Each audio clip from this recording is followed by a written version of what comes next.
Hello and welcome to EarthStar Talk 22. Today we are going to discuss some questions about one of my students, and I think she had a very valuable question about sleep paralysis. A lot of you might have had this experience just before you go into the sleep mode or just when you come out of the sleep mode that you cannot move.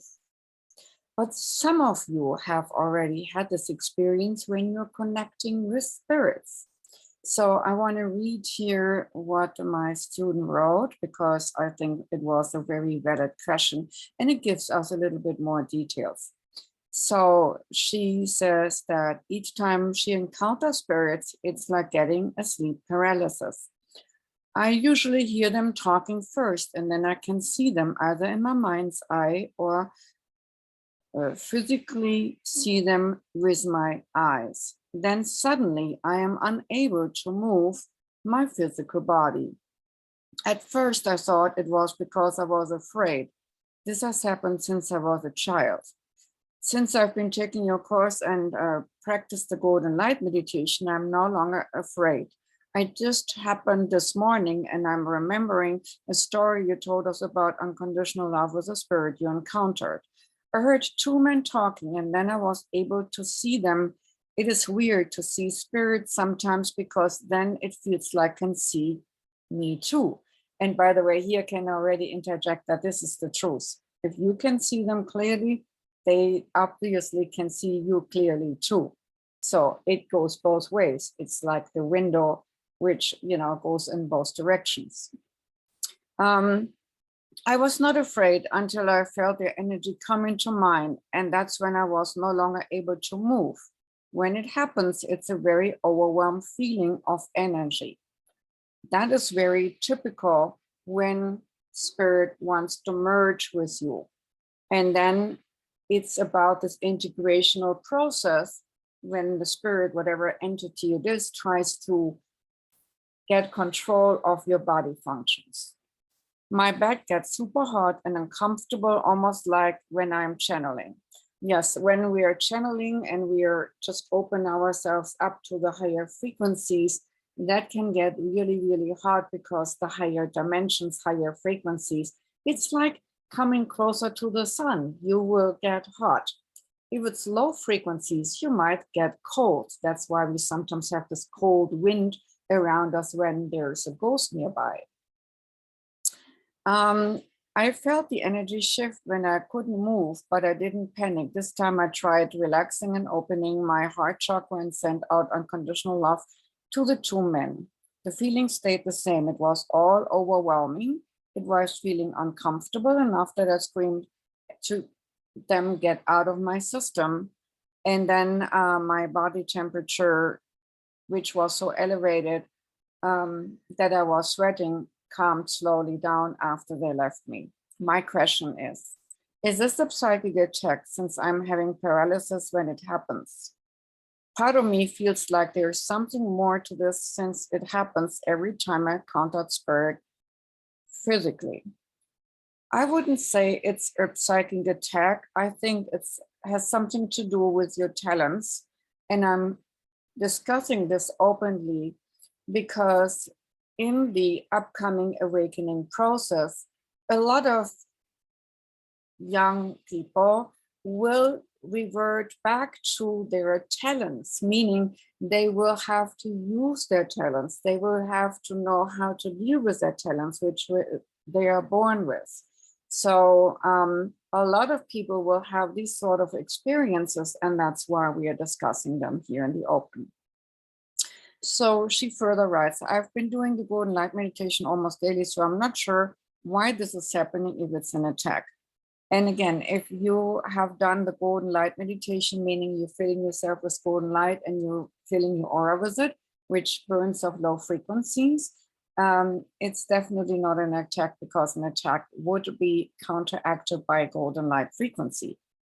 So this is what I responded to her. You must have been a full body medium before. A full body medium is where a soul or being takes over another person's body and speaks through them, takes over the body functions. It's like a full body takeover. Jane Roberts was such a medium. She gave herself over to the entity Seth and channeled the Seth material. For our listeners and viewers, if you are interested in reading some spiritual lectures and some very spiritual material, I would highly recommend the Seth material for the left brain thinker, for the ones who wants to have everything analyzed. The Seth material then will explain to you how the universe works and how the universe is compartmentalized.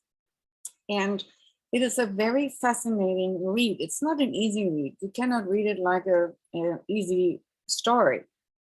Again, it is explaining in detail how the universe works. Now, the material Jane Roberts wrote, like the trilogy of Oversoul 7, is more her experience while she was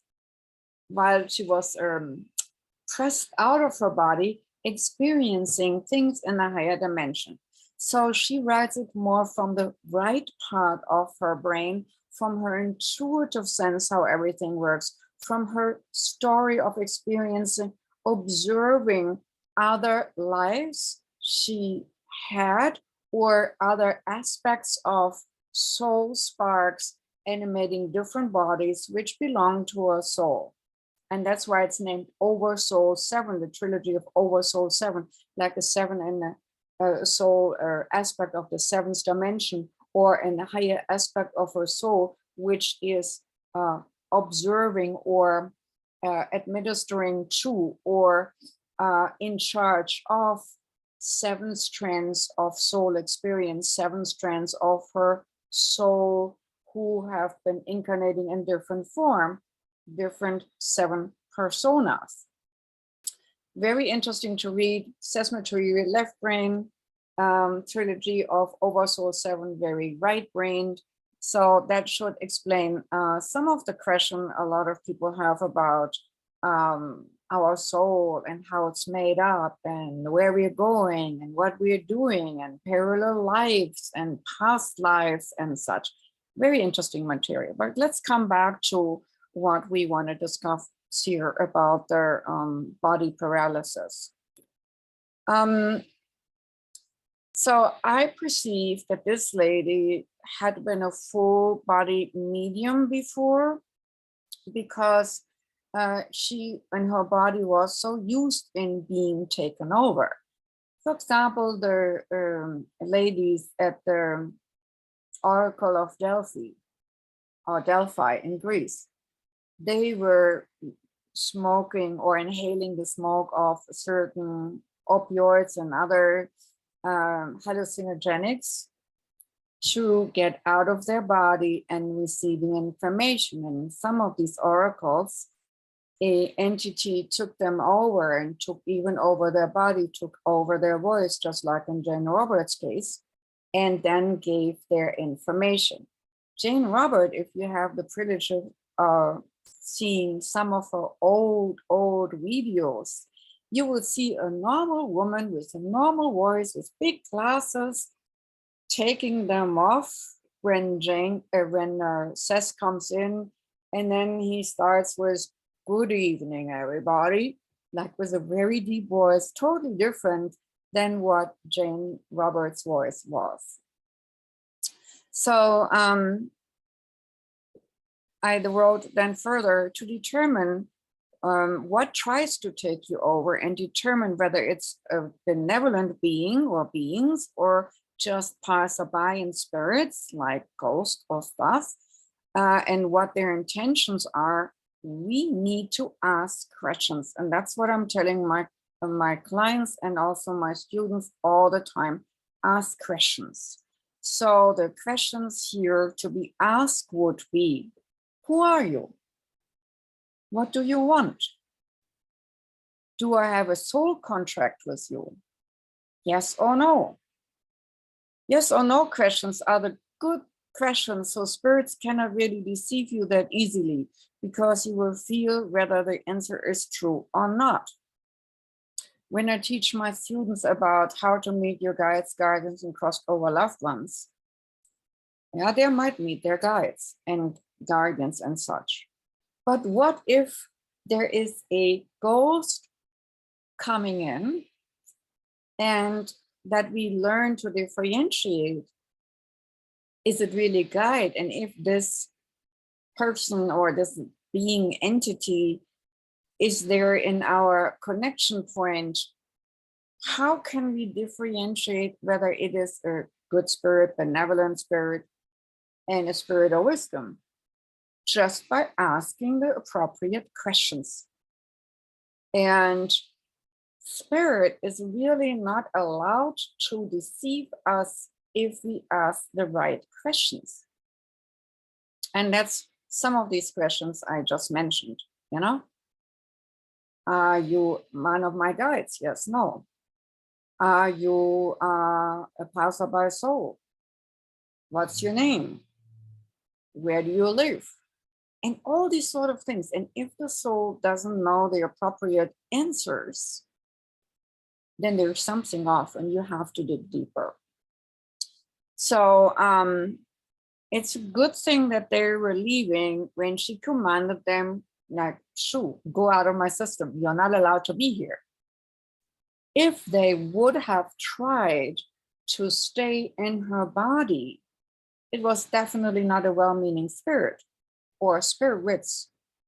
So I haven't talked with her in detail yet about what these men or these male voices were saying.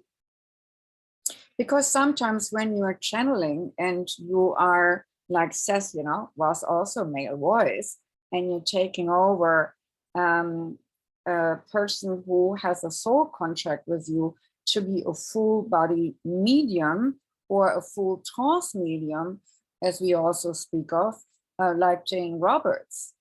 Yeah, someday she started this channeling, but she knew that she had a contract with the Seth being after she asked certain questions. It just didn't come out of a whim.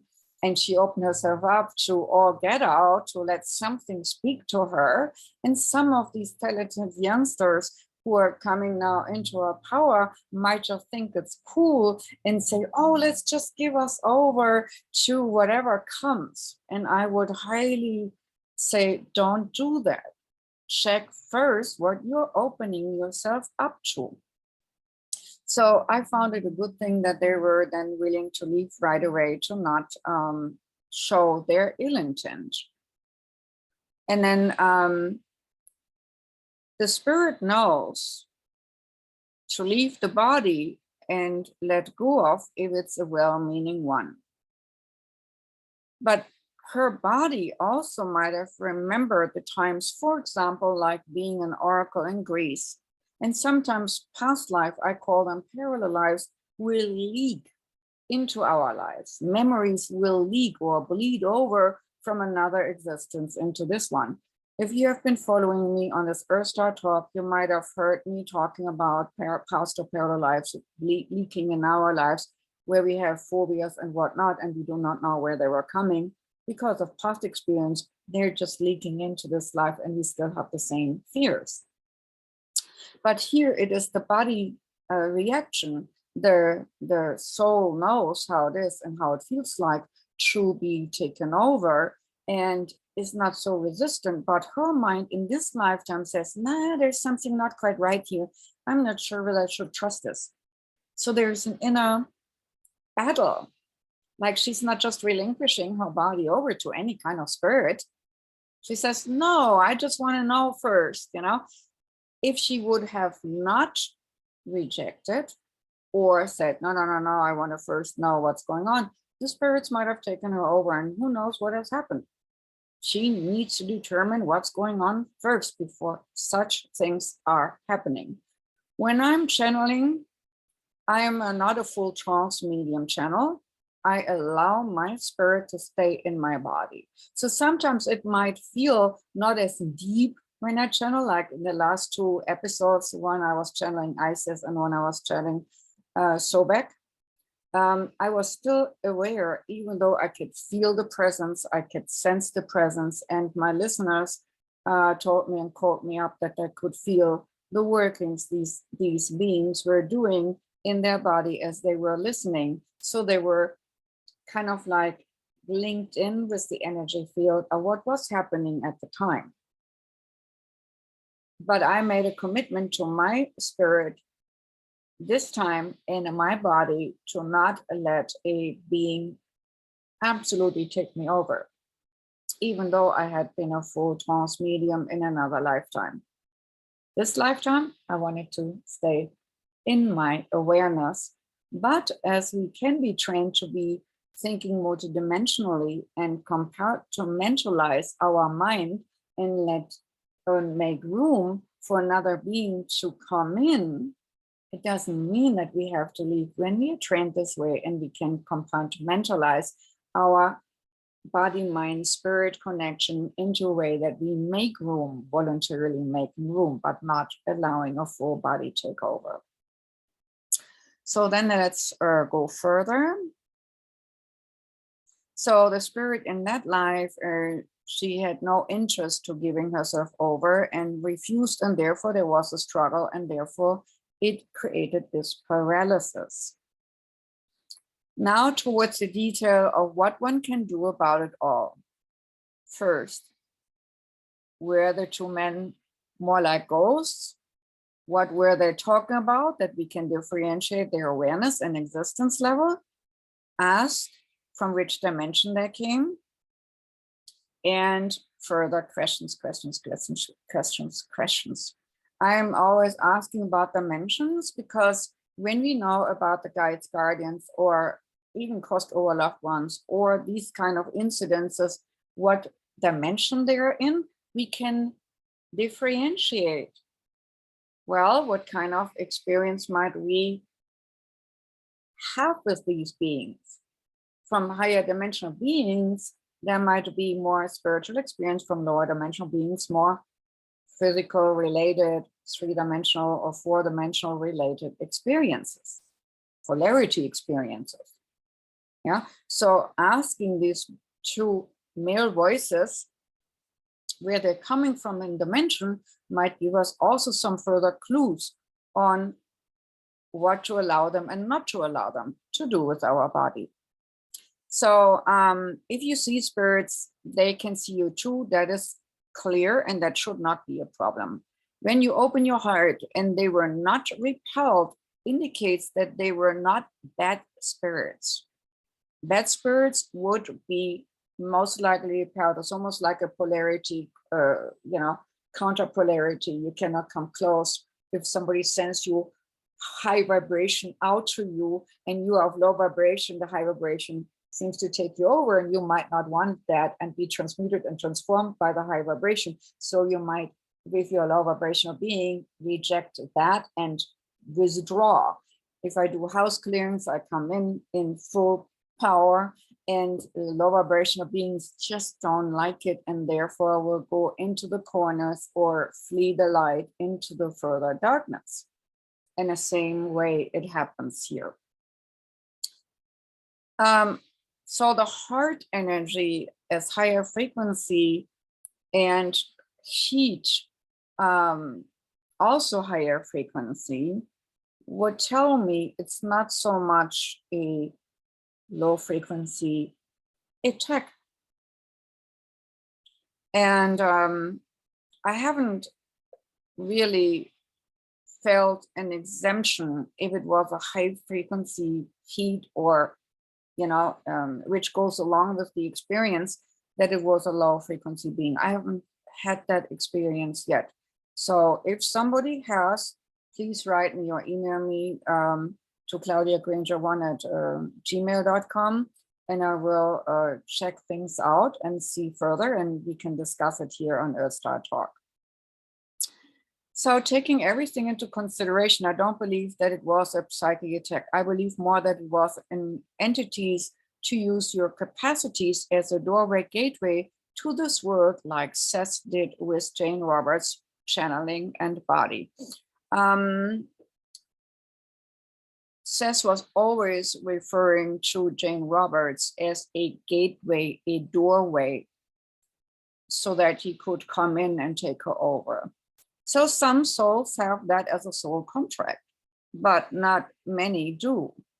There are not that many full trance channels or mediums for a reason, but some do, and some have a contract to be a gateway, a doorway to this, and that is quite all right.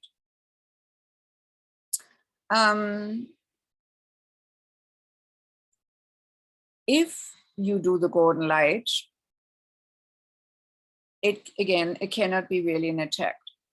When we put a silver layer to reflect the beings back onto themselves, it also should not deter high frequency beings, because the more the glory is reflected back on them, it just enhances their energy rather than repelling them. So that's another scenario. You could put a silver layer around your gold, and then it would mirror back the energy to that entity or whatever it was.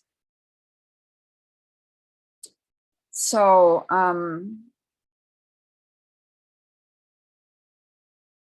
when you get answers, check what the answers from these entities or being indicate. High vibration, low vibration. And I thoroughly believe in this particular case with this lady, student here of mine, I believe that she definitely had the gift of being a gateway earned in another lifetime, and that the memories just took over. And there's this inner conflict now from this lifetime, like, no, I don't want to do this again. I also believe that there is something more to this. When we have sleep paralysis, oftentimes people who have been abducted from entities who used higher vibration to lift them up into starships and UFOs and such, can induce sleep paralysis, because it's not necessarily the physical body which is adopted, even though in some cases it is, but in most cases it's the energy body which is adopted, and then the energy body is manipulated in the ships upstairs and then back integrated in the physical, where then the certain changes which have been made in the higher regions in these ships will be accommodating a change in the physical body. And so the spirit operations done in the non-physical body will be shifting the physical in 3D. It's similar when we have a disease. Before it is coming into our physical body to be seen and noticed, it is already in our energy body. And the same, when something in our energy body is manipulated, then it can influence the physical form. So a lot of these sleep paralysis means that the spirit body is totally uplifted out of your physical form. And as we have multidimensionality awareness possible in our mind, part of your awareness stays with your body and says, oh gosh, I cannot move. But another aspect might already be absorbing your being in an abduction situations on the higher realm or in a UFO scenario. So it really depends where this paralysis comes from. Interesting thing is, when people are aware of that paralysis and they're seeing the spirits, it would be good to ask, when you're seeing the spirits, who are you? What are you doing? And then. Right away, as soon as you see the spirits, and you have the right to decline. You have the right to say, no, I'm not going anywhere. No, I have no interest in going, except if there's a soul contract. I myself have been abducted several times, and it was in the scenario of a soul contract where my body was made fit to be here on Earth plane long enough not to die in the young years of my life. Long story, doesn't belong here right now. So I could trust these beings who took my ether body to make certain repairs, which then were in the matrix of my ether body, integrated in my physical body, to then be repaired so my physical body could survive.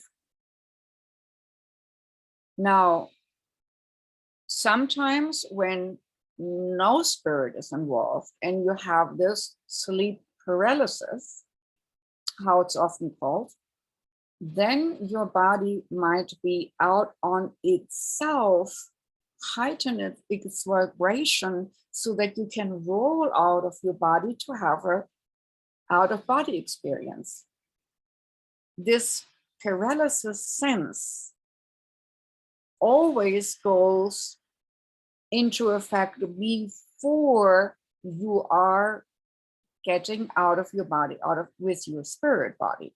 That means your ether body, your energy body gets loosened out of your physical form. That's what this in-between state is.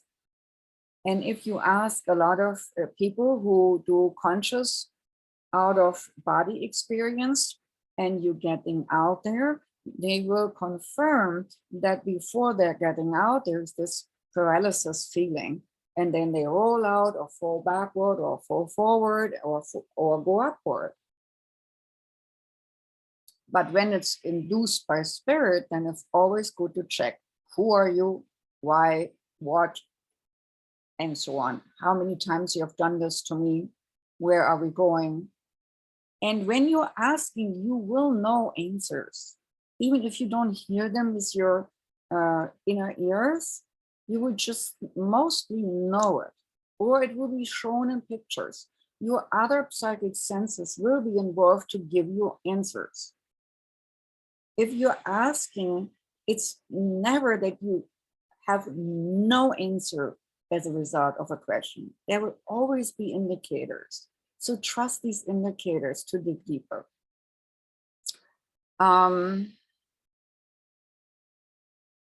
So then she was talking about that an entity tricked her before when she was younger, and she opened herself up in childhood to have that entity, and took her quite a while to get rid of it. And that's why I'm just bringing this into the open. As I said earlier, there will be a lot of beings, or there will be a lot of humans who are now coming into their power, and they might, out of having an ego trip, to say, oh, I'm channeling this and that, and channeling, because channeling is so popular these days. And you know, channels are revered. Oh, you're something special when you're channeling, even though people channel all the time. They might not take it, say it's channeling, but when you're a book writer or music writer and you're getting your inspiration from above there, you are channeling in a way. So because it's so popular, people want to do it and proclaim it and work with it and maybe make some famous, whatnot. So there is a danger and a temptation in this. And that's why I want to say, do not just open yourself up blindly. Just always know whom you're dealing with. I always remind everybody of the story with one of my students was happy channeling, and then said she channeled Jesus and, you know, Christ. And when I asked the spirit in detail, it came to light. It was Jesus from Mexico who died last month. And then she picked him up on her vacation, and, you know, they formed a bond, and then she channeled this soul. Okay. So she writes that it was a very frightening experience, and it took quite some time to get the entity out. In the beginning, she felt thrilled to let it in. Yeah, it can be exciting, but then she felt traumatized and used later. So before you do that, think twice. This time, she said, though, it was different. She had been doing the golden light meditation, and the fear disappeared completely. She felt protected. And when it happened again, instead of panicking again, she opened her heart and she dug deeper. So she wrote that these particular men were dressed in nice fancy clothes and they were talking calmly about themselves and they were waiting for something. She didn't know exactly what, but so they were curious about something and she was more curious about something too. At that time, when it happened, she didn't ask the question, but she will ask the questions later. But it left her a little bit overwhelmed because she felt she couldn't do anything. But again, she got them out. So in the end, she could do something about it. In the future, she will feel more comfortable with dealing with those when she knows their intent. To understand an intention of a being is always the best safeguard. And even demons, which are very tricky, and they can, even a dark entity can read in the Bible, but there is something. They're not allowed to interfere with your free will, and they're not allowed to interfere with your life purpose. So that means when you're asking, are you lying to me? Yes or no? They cannot say, no, I'm speaking the truth. So create yourself a question catalog when you're dealing with spirits and train yourself to use this question catalog so that you cannot be so easily deceived. So then one of her questions was at last about this whole thing. Could you explain what a soul contract is? I'm happily doing so. So soul contract is that what, for example, Jane Roberts had with the Seth entity. Before Jane Roberts incarnated, this being called Seth, who was incarnated as a warlord in another lifetime, and he talks a little bit in his writings, then made a decision to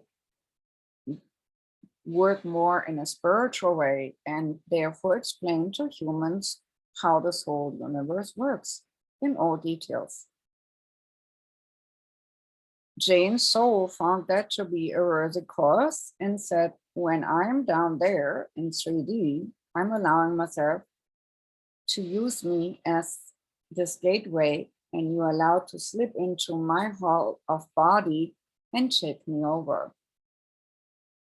There are other scenarios where these things are allowed. In one of the cases I am aware of, there are beings called sleepers trained to take over other humans' bodies to help them and be of service to their guiding ones and guardian angels to keep other humans from harm. So they are trained to be multidimensional thinkers and be able to operate in a multidimensional level so that when they're asleep, they can take over another person's full body functions for a short period of time to keep them out of harm, and then withdrawing without a trace to then integrate back into their own body and mind and brain matrix. Those trained ones had a soul contract to do that too, to be of service to guardian angels for the purpose to be the right hand of these guardian angels, to do good in the guardian angel's name, because the guardian angels in the end are responsible for the bridging and transitioning of that sleeper and sleeper's energy field, this ether body, with their awareness and bridge the awareness into the person in need. And again, other full trance mediums have soul agreements. But then we also have soul contracts with people who give us a conscious learning lesson. For example, if you want to have as a soul the experience of something intense or horrific or uncomfortable, you need a co-fellow soul to do that to you. This co-fellow soul needs your permission to do that to you.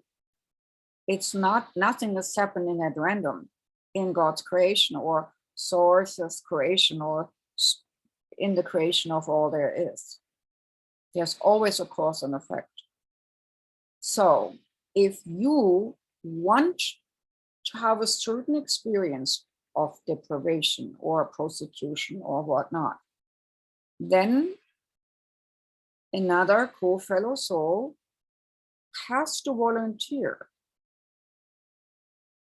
And then they create a soul contract. I always refer to the book of Neil Donald Walsh's The Little Soul and the Sun story, where this little soul wants to explore God's forgiveness. And another soul volunteers. And then they come down here on earth, and soul B does something to soul one, so that soul one can forgive. And then, of course, they do not remember who they really are, that they are all the same, coming from the same source. And then karma is created, cause and effect is created further, except that one voluntary story. But a soul contract is ultimately that, where you decide what role to play and why, and the co-fellow soul agrees to that role play. I could compare it with the theater play of life. Yeah, that you want to play a hero to save somebody. Another co-fellow soul has to volunteer to be the victim you can save. You see, it's all about how we write our life story. And in all this, there's God's source. And even Jesus had a job description, Jesus the Christ, volunteering for the job of being incarnation with full awareness to teach people about the bigger picture. He healed because of people's belief in that force of source of God. He was a model, role model, so that the awareness of such could be spread. He volunteered and had so forth kind of a soul contract to be that here on earth. And so there are many forms of soul contracts. It can be a soul contract you do with a previous beloved soul, that you say, we want to meet each other again in the next lifetime. Where we were lovers, we at least want to be close, and we cannot always be the same lovers over and over. It would be boring. So this time we decide to be father to daughter, or brother to sister, or whatnot. And that's why I'm always talking about a soul ensemble. Soul ensembles in my book are souls who have been playing together many, many times and many lifetimes, who know each other really, really well and very close through their dimensional existences, and decide to come together over and over until they have experienced enough and say, this is it, I'm so full with my experience, I want to go back to source. And then we can talk about feeling like an old soul, been there, done that, been rich, been poor, been male, been female, been this, been that, been the other, and remembering so many of these lifetimes. When we are that aware, then oftentimes we say, we just want bliss. We do not want further experience. We full of these experience. We want to bring all these experience back home to God's source, to the oneness. And oftentimes I'm asked, do we then forget who we were? And I can tell you, no, we do not forget who we were. You will be remembering all your existences in all lifetimes of all dimensions. So you will contribute to the God source experience of all there is in the myriads of facets of existence. But you will also be part of the other souls who come home myriads of existence experiences too, as you merge into the all oneness. I hope today's excursion into this sleep paralysis was informative to you. And please, if you have further questions to this, type them in the comments or email me to claudiagranger1@gmail.com. Have a great day. Bye-bye.